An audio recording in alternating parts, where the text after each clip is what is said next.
everyone, it's Shelly Killinger here from RE/MAX. So I wanted to talk to you a little bit today about a term I've been hearing a lot more of, and that is the idea of a dual market. And that might be a new term to some of you. You probably have heard of a buyer's market, you probably have heard of a seller's market, but what is a dual market and what does that mean? And are we in one in Pittsburgh right at the moment? So when we talk about the type of market we're in, typically we're referring to the number of months supply of inventory that we have available on the market. And how we calculate that is we take the number of active properties divided by the number of sales that we had within the last month. And that gives us a rough idea of how many months it would take for the current inventory to be absorbed into the market. So I want you to take a look at this slide, and this will explain it a little bit further. So if you look at this slide, we're talking about the impact of monthly housing inventory on home prices. So if we have between that gray section in the middle, if we have between 6 and 7 months of inventory on the market, then that means that we're in a neutral market. Home prices will only appreciate with inflation. So that's not a buyer's market, it's not a seller's market, it's a flat neutral market. If we have less than 6 months of inventory, so if you take the number of active properties, divide it by the number of sales we had in the last month, and that turns out to be less than 6, that means that we are in a seller's market. So there are fewer homes to choose from, more buyers out there looking, and home prices will appreciate faster than average.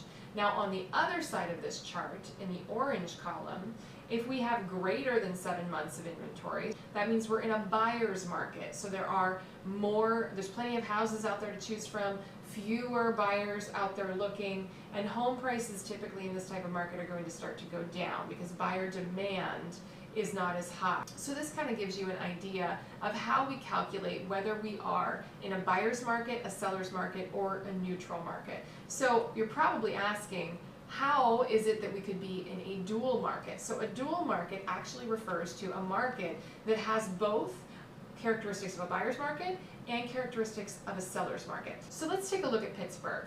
So when I pulled this data probably a few days ago, last week, we had 1,286 properties that were active. If we take a look at the solds over the past 30 days, that was 479 sales over the past 39 days. So if you divide those, you get a 2.68 month supply.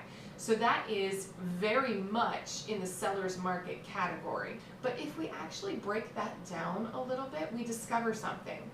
We discover that we have certain segments of the market that are very much in a seller's market and certain segments that are in more of a flat or even a buyer's market. So I broke down the data for you and I think that you'll find it interesting.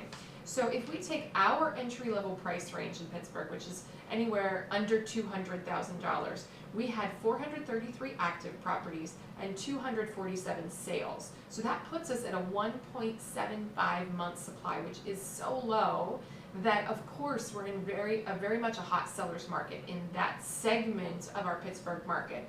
If we look at our move-up price range, which in Pittsburgh is anywhere from $200,000 to $400,000, we had 504 active properties and 190 sales. That's a 2.65 month supply. So again, very much in a seller's market. Now, if we start to look at our premium price range, which is anywhere 400 and above, we had 355 active properties and only 46 sales in the last month. So that puts us as a 7.7 month supply, which if you remember that chart that we just looked at, anything greater than 7 months puts us in a buyer's market. And so it can be kind of tricky if you are a seller or if you're a buyer that's buying above $400,000 in Pittsburgh. You might be hearing all of the hype about, oh, it's a seller's market and things are going quickly and, you know, multiple offers and very few days on the market. But if you're in that premium price range in Pittsburgh, you might not be experiencing those same things that you're hearing in the media and that you're hearing people talk about. And this applies if you're not in the Pittsburgh area, it applies to you too. You can certainly talk to a local real estate agent. They could pull some numbers together for you and see how things are looking in your particular price range. But it is a possibility to be in a dual market. Please feel free to subscribe to our channel so that you don't miss out on the content that we post every week. Lots of good market updates and information on buying and selling real estate. Also, feel free to post your comments in the comment section. I certainly will answer those questions.